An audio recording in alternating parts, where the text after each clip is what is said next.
Nagtataka ako sa dami ng tanga na Pilipino. I'm really very sorry. No? Yung iba sinasabi, hindi raw gawain ng kapatid yung ginawa ni Amy Marcos sa kanyang kapatid. Hinihila niya raw pababa yung kapatid niya, sinisira niya daw.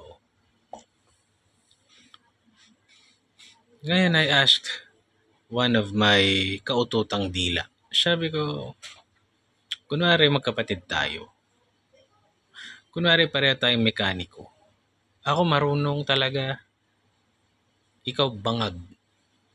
Siya nagmekaniko ka, bangag ka, hindi mo alam yung ginagawa mo. Nakakita ko mali yung ginagawa mo.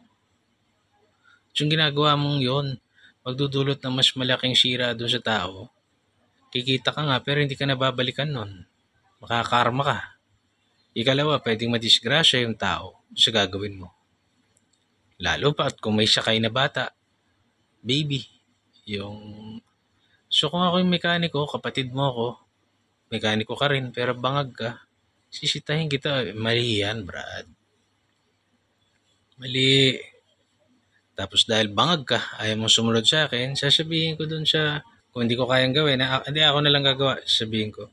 O sasabihin ko dun sa pamilya, lipat po kayo ng mekaniko, bangag yung kapatid ko. Madidisgrasya kayo.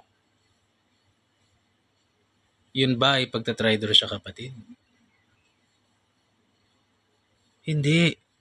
Nililigtas mo siya sa mas malaking perwisyo na pwede niyang gawin at mas malaking kapahamakan na nag-aabang sa kanya.